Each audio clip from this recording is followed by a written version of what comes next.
سب سے پہلی چیز کہ جب کسی شخص کے نظریے میں بگاڑ پیدا ہوتا ہے تو پھر عمل بھی قائم نہیں رہتے اور معاشرے بھی قائم نہیں رہتے۔ امت مسلمہ کے نظریات میں بگاڑ پیدا کرنے کے لیے جو کوششیں ہوئی ہیں ماضی میں، وہ ایک لمبی داستان ہے۔ بر صغیر پاک و ہند میں ایسٹ انڈیا کمپنی کی آمد کے بعد یہاں جس طرح فرقہ بندی کی بنیاد رکھی گئی اور امت مسلمہ کو ہندوستان میں تقسیم کیا گیا، اور لارنس آف عربیہ کی خلیج اور دیگر ممالک میں آمد کے بعد جس طرح کے فتنہ بپا کر دیا گیا، آج امت گروہ در گروہ اور فرقہ در فرقہ، تقسیم در تقسیم کے عمل سے گزر رہی ہے، اور ہر شخص اسلام نہیں بلکہ اپنے فرقے کا جھنڈا اٹھا کر کے دنیا کے اوپر پنپنے کی کوشش کر رہا ہے۔ اس حوالے سے ایک طویل اور لمبی بحث بھی ہو سکتی ہے، لیکن اصلاح عقیدہ کے عنوان سے میں دو چار باتیں عرض کر کے آپ سے اجازت چاہوں گا اور بات آگے بڑھا دوں گا۔ ایک عام آدمی تو پریشان ہے کہ میں جاؤں تو کدھر جاؤں۔ ایک آدمی کو کئی آدمی کھینچ رہے ہیں، کوئی کہہ رہا ہے میں سچا، کوئی کہہ رہا ہے میں سچا، اور ہر شخص دلائل دے رہا ہے، اور وہ شخص ایک عجیب مخمصے میں مبتلا ہے۔ کبھی آپ نے دیکھا ہو لاری اڈے پہ کہ سواری جب کسی جگہ پہ جانے کے لیے قدم رکھتی ہے تو کوئی اس کا سامان چھین کے لے جاتا ہے، کوئی کنڈکٹر اس کا بچہ چھین کے لے جاتا ہے، اور کوئی اس کو بازو سے پکڑ کے کسی جانب کھینچ رہا ہوتا ہے، اور بعض کا سواری پریشان ہوتی ہے اور وہ غصے میں آ کہتی ہے میں نے کہیں نہیں جانا، تو عجیب وہ مخمصے میں مبتلا ہوتی ہے کہ میں جو ہے وہ کس کے ساتھ جاؤں۔ آج کل فرقہ بازوں نے بھی یوں سلسلہ کیا ہوا ہے کہ وہ لوگوں کو پریشان کر رہے ہیں، اور بہت سارے لوگ ہیں کہ جو مذہب سے بیزار ہو جاتے ہیں، وہ کہتے ہیں سارے جھوٹے ہیں۔ گو ایک طبقہ ایسا بھی ہے جو کہتے ہیں کہ جی سارے ہی سچے ہیں، حالانکہ یہ بھی درست نہیں ہے، یہ بات معقول نہیں ہے کہ سب سچے ہوں، اور یہ بھی درست نہیں ہے کہ سب جھوٹے ہوں۔ ہم نے خیر کو اور حق کو تلاش کرنا ہے، اور ہم نے ڈھونڈنا ہے کہ اچھائی اور خیر اور بھلائی کہاں ہے، اور ڈھونڈنے کے لیے آسان طریقہ ہے کہ ہم حضور علیہ السلام کے دور کو دیکھیں اور حضور کے زمانے کو دیکھیں۔ میرا ایک درویش سا دوست ہے، اس کو کسی نے پوچھا کہ جناب آپ کا مذہب کیا ہے، تو اس نے کہا کہ میرا وہی مذہب ہے جو میرے والدین کا مذہب تھا۔ تو اس نے مزید سوال کیا کہ آپ کے والدین کا مذہب کیا ہے، کہا وہی جو ان کے ابا و اجداد کا تھا۔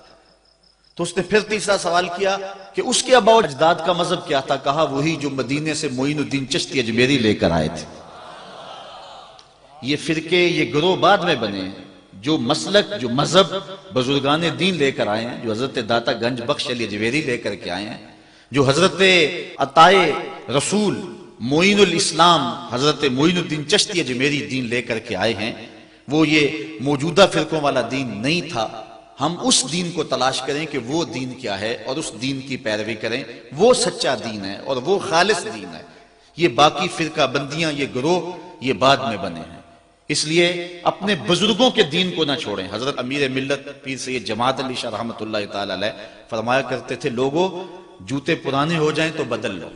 لباس پرانا ہو جائے تو بدل لو، پگڑی پرانی ہو جائے تو بدل لو، لیکن عقیدہ پرانا ہی ٹھیک ہے، وہ نہ بدلنا، وہ جو بزرگوں کا آ رہا ہے، جو تسلسل کے ساتھ آ رہا ہے۔ اور ایک روایت میں علیکم بدین العجائز، تمہارے اوپر بوڑھی عورتوں کا دین ہے۔ حضرت ابو المعالی الجوینی نیشہ پور کے بہت بڑے بزرگ گزرے ہیں اور بہت بڑے عالم گزرے ہیں۔ جب آپ کا آخری وقت آیا تو آپ نے فرمایا کہ لوگوں تم گواہ بن جاؤ، میں عقائد اور نظریات کی لمبی بحث سے تنگ آ کر کے آنا اموتو علی عقیدت عجائز اہل نیسابور، میں نیساپور یعنی نیشہ پور کی بوڑھی عورتوں کے دین پہ مر رہا ہوں۔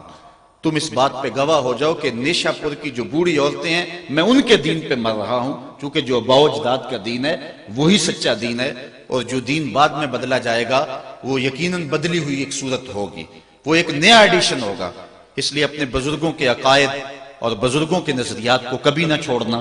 علامہ اقبال، جن کو ترجمان حقیقت بھی کہتے ہیں، انہوں نے بڑی خوبصورت بات اس انداز میں کی، اجتہاد عالمان کم نظر اقتدا بر رفتگاں محفوظ تر۔ وہ کہتے ہیں کہ کم نظر علماء کے اجتہاد سے بہتر ہے کہ جو پہلے لوگ بزرگ گئے ہیں ان کی پیروی کی جائے۔ عقل آبایت ہوس فرسودہ نیست، کار پاکاں از غرض آلودہ نیست۔ کہتے ہیں تمہارے آباء و اجداد کی جو عقل تھی وہ لالچ سے پرانی نہیں ہو گئی تھی، فرسودہ نہیں ہو گئی تھی، غرض کی وجہ سے وہ آلودہ نہیں ہوئے تھے۔ انہوں نے انگریزوں سے پیسے نہیں کھائے ہوئے تھے کہ انہوں نے تبدیلی کر لی ہو اپنے نظریات میں، اس لیے ان کا نظریہ وہی تھا جو 14 صدیاں سے چلا رہا ہے۔ ذوق جعفر کاوش راضی نمان، آبروئے ملت تازی نمان، تنگ برما رہ گزارے دین شدے، ہر لئی میں رازدار دین شدے۔ آج ہر کمینہ شخص دین کا رازدار بن کے بیٹھ گیا ہے۔ تو اقبال کہتا ہے اجتہاد عالمان کم نظر اقتدا بر رفتگاں محفوظ تر۔ اس لیے جو بزرگ ہیں ان کے عقیدے کو اپنا کر کے رکھیں، اسی میں تمہاری خیریت ہے۔ یہ جتنے بھی اختلافات ہیں وہ بعد میں پیدا ہوئے۔ حضرت شیخ عبدالحق محدث دہلوی بڑی خوبصورت بات کی مدارج النبوت میں لکھتے ہیں، اللہ کا شکر ہے بہت امور میں اختلاف پایا جاتا ہے، کم از کم میرے دور میں حضور علیہ السلام کی حیات طیبہ پر تو کوئی اختلاف موجود نہیں ہے۔ یعنی پوری امت اس بات کو مانتی ہے کہ حضور قبر اطہر میں زندہ ہیں۔ تو کہتے ہیں امت میں بڑے اختلافات ہو گئے ہیں لیکن ابھی تک یہ اختلاف نہیں ہوا، تو اس کا مطلب یہ ہے کہ اب اس عنوان سے بھی جو اختلاف پایا جاتا ہے تو یہ حضرت شیخ عبدالحق محدث دہلوی کے بعد پیدا ہوا ہے، ان کے زمانے تک یہ اختلاف بھی موجود نہیں تھا، اس لیے بعد میں اختلافات پیدا ہوئے اور امت کو جو ہے وہ گروہ در گروہ تقسیم کر دیا گیا۔ علامہ نبہانی نے لکھا ہے اول من انکر التوسل والاستغاثہ والنداء هو ابن تیمیہ، پہلا شخص جس نے توسل، استغاثے اور ندا کا انکار کیا وہ ابن تیمیہ تھا۔ اس سے قبل امت میں اس عنوان کے ساتھ کوئی اختلاف موجود نہیں تھا، سارے جھولیاں پھیلا پھیلا کے استغاثہ کیا کرتے تھے۔ مسیلمہ کذاب کے مقابلے میں جو جنگ ہوئی ہے اس جنگ کے اندر حضرت خالد بن ولید نے لکھا کہ ہم بھی اللہ اکبر کا نعرہ لگاتے ہیں، وہ بھی آگے سے اللہ اکبر کا نعرہ لگاتے ہیں، سمجھ نہیں آتی اپنا کون ہے بیگانہ کون ہے۔ تو حضرت صدیق اکبر نے ان کو کہا کہ جب وہ اللہ اکبر کا نعرہ لگائیں تو تم یا رسول اللہ کا نعرہ لگاؤ۔ وَقَانَ شِعَارُهُمْ يَوْمَئِذٍ یا محمدہ ہو، اس دن اہل ایمان کی پہچان ہی یا محمد کہنا تھا۔ اس لیے ہم اپنے آباء و اجداد کے دین کو دیکھیں اور نئے نئے ادیان اور نئے نئے رنگ نہ اپنائیں کہ بعد میں آج اگر ہمیں یہ تبدیلی کرنی پڑ گئی ہے کچھ لوگوں کو کہ وہ نماز کے اندر ربنا اغفر لی والدیّ نہیں پڑھتے کہ ہمارے والدین کے عقائد ٹھیک نہیں تھے، ان کے لیے دعا نہیں ہو سکتی، تو اگر کل اسلام کا کوئی اور نیا ایڈیشن آ جاتا ہے تو پھر تمہاری اولادوں کو جو ہے کوئی اور تبدیلی لانا پڑے گی اور ان کے نزدیک تم بھی کافر ہو جاؤ گے۔ اس لیے اللہ کا خوف کرو اور جو بزرگوں کے عقائد چلے آ رہے ہیں ان کے اندر تبدیلی نہ کرو۔ کچھ لوگوں نے امت مسلمہ کے اندر بگاڑ پیدا کرنے کے لیے امت کو فرقہ فرقہ کر دیا، پہلے فرقہ فرقہ کیا، پھر ان کو جو ہے وہ تشدد پہ ابھارا، پھر ان کے ہاتھوں کے اندر اسلحہ دیا، اور آج یہ ہے کہ ایک مسلمان دوسرے کا گلا کاٹ رہا ہے۔ امت مصطفیہ آپس میں دست و گریبان ہے، چھوڑ کے آپ کا دامن رحمت، آقا ہم سے بھول ہوئی، کھو دی اپنی قدر و قیمت، آقا ہم سے بھول ہوئی، دیکھ ہماری آنکھ مچولی، اپنے سینے اپنی گولی، بھول گئے ہم درس اخوت، آقا ہم سے بھول ہوئی، بن گئے سیم و زر کے بندے، تن کے ستھرے من کے گندے، لٹ گئی ہم سے فقر کی دولت، آقا ہم سے بھول ہوئی۔ اب بھی حضور کی دہلیز پہ آ جائیں اور عرض کریں کہ دنیا کے ٹھکرائے ہوئے ہیں، تیرے در پہ آئے ہوئے ہیں، کھول دے اپنا دامن رحمت، آقا ہم سے بھول ہوئی۔ تو عقیدے کی بنیاد